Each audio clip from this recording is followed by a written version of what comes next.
Good evening guys, welcome back to your own channel the average Indian.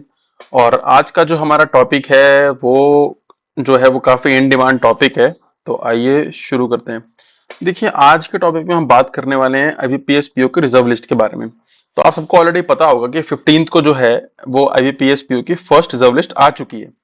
और जितना हमने estimate लगाया है, हमारा जो ग्रुप है उस पर जितने कैंडिडेट्स अवेलेबल हैं और वहां जितने सेलेक्ट हुए हैं, तो उसके हिसाब से हमने जितना एस्टिमेट लगाया है, तो आप कह सकते हैं कि फर्स्ट लिस्ट में अराउंड टू अप्रोक्सीमेटली 200 कैंडिडेट्स जो हैं वो सिलेक्ट हुए हैं।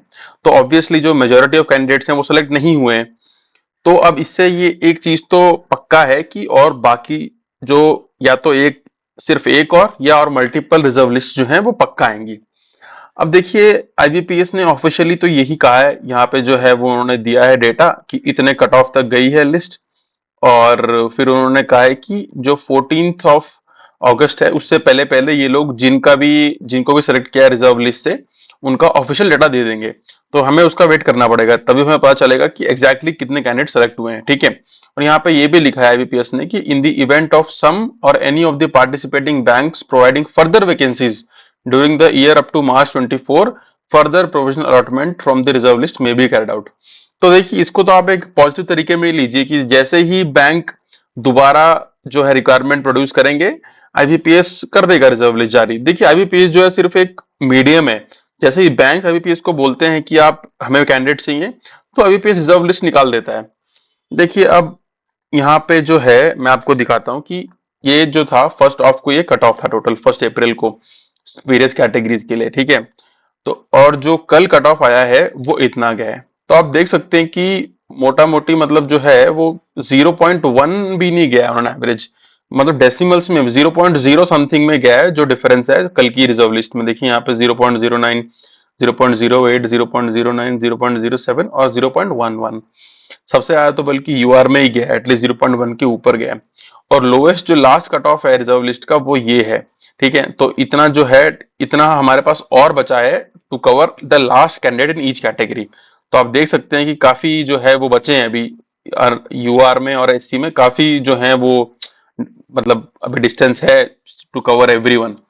तो देखिए, इससे ये बात चलता है कि अभी भी बहुत लोग बचे हैं। ठीक है। पहली बात तो ये कि बहुत लोग बचे हैं और काफी कम लोगों को कवर किया है।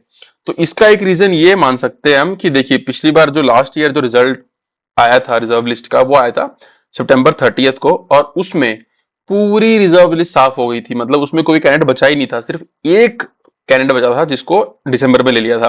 आप समझ सकते हैं, अगर एक बचा है तो मतलब पूरा ही हो गया था।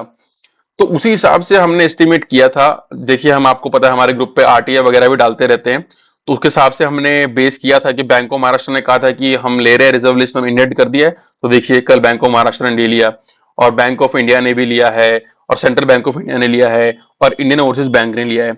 तो इन सब बैंक्स ने कहीं ना कहीं इंडिकेट किया था कि वो लेंगे और ले लिया। देखिए, अब दिक्कत यह है कि जो नेक्स्ट जो रिजर्व लिस्ट आ सकती है, अब देखिए, आपको कोई भी बोले ना कि कब आ रही रिजर्व लिस्ट, आप मत मानिए, क्योंकि मैं आपको बता रहा हूं ये कोई भी दुनिया में नहीं बता सकता कि कब आने वाली exact date, except for the bank या आईबीपीएस। ठीक है। जब तक बैंक है, आईबीपीएस का कोई बंदा आपको नहीं कह रहा, आप मत मानिए। अब देखिए, हम यहाँ पे हम क्या कर सकते हैं, एक एजुकेटेड गेस ले सकते हैं। एजुकेटेड गेस यानी जो लॉजिक पे बेस्ड है। देखिए, जो आईपीएस ने बोल दिया है कि 14 तक वो डेटा अवेलेबल कराएंगे कैंडिडेट्स का जो भी अवेलेबल है, तो उसके बाद तो कोई मतलब बचा ही नहीं। 14 तक तो मान लो इन्हीं का ही चलेगा पूरा, नहीं इनका ही डेटा फर्निश वगैरह करेगा आईबीपीएस। तो 14 अगस्त तक आप मान लीजिए रिजर्व लिस्ट नहीं आएगी। दूसरी बात यह है कि देखिए, अब बहुत सारे बैंक्स ने जो है कैंडिडेट्स को दिया हुआ है एक्सटेंशन। उसमें से एक बड़ा बैंक जो है पंजाब नेशनल बैंक, इसमें काफी वैकेंसीज हैं, वो है, उसने जो एक्सटेंशन दिया है वो 4 सितंबर तक का दिया है। तो आप ये मान सकते हैं कि 4 सितंबर के बाद ही जो है ज्यादा वैकेंसी जनरेट होंगी, जिसके बाद जो है वो चांस बढ़ जाते हैं कि एक बार में सबको उठा लें। तो देखिए, हम जो हमारा ग्रुप है आरटीआईज के बेस पे और जितना भी हिस्ट्री रही है बैंक्स की लास्ट ईयर्स में, प्रीवियस ईयर्स में, उसके हिसाब से हम यही मान के चलना पड़ेगा कि जो नेक्स्ट रिजर्व लिस्ट है वो समवेयर अराउंड 15 सितंबर टू 30 सितंबर इसी रेंज में आने वाली है। और देखिए, अब कुछ लोग नेगेटिविटी फैला रहे हैं कि इन बच्चों को ले लिया, बाकी को नहीं लिया, नहीं लेंगे, इस साल के लिए खत्म। देखिए मैं आपको बता रहा हूँ ऐसा कुछ होने नहीं वाला।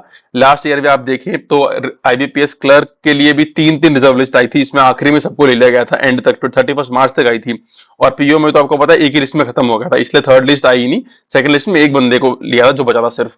तो इस हाथ से मैं आपको बता रहा हूँ कि पक्का नेक्स्ट लिस्ट आएगी, आप पॉजिटिव रहें, ठीक है, आप मान के बैठे कि सेकंड लिस्ट आएगी ही आएगी और आपका सिलेक्शन पक्का होगा।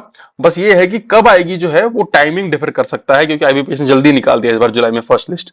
तो देखिए एज ऑफ नाउ मेरा एस्टिमेट तो यही है कि सितंबर के महीने में ही आने वाली है लिस्ट। बाकी जो है वो हम देखेंगे एज एन तब आएगी। और तब तक मैं आपसे ये रिक्वेस्ट करूंगा कि आप जो है पढ़ते रहिए, एग्जाम के लिए तैयारी करते रहिए, क्योंकि ये खाली बैठ के भी क्या करेंगे आप।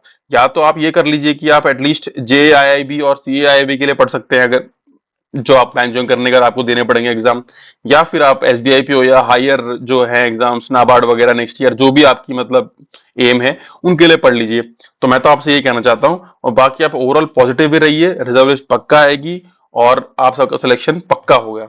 चलिए तब तक के लिए आपसे अलविदा और जल्दी आपसे मिलता हूँ। Bye bye, take care.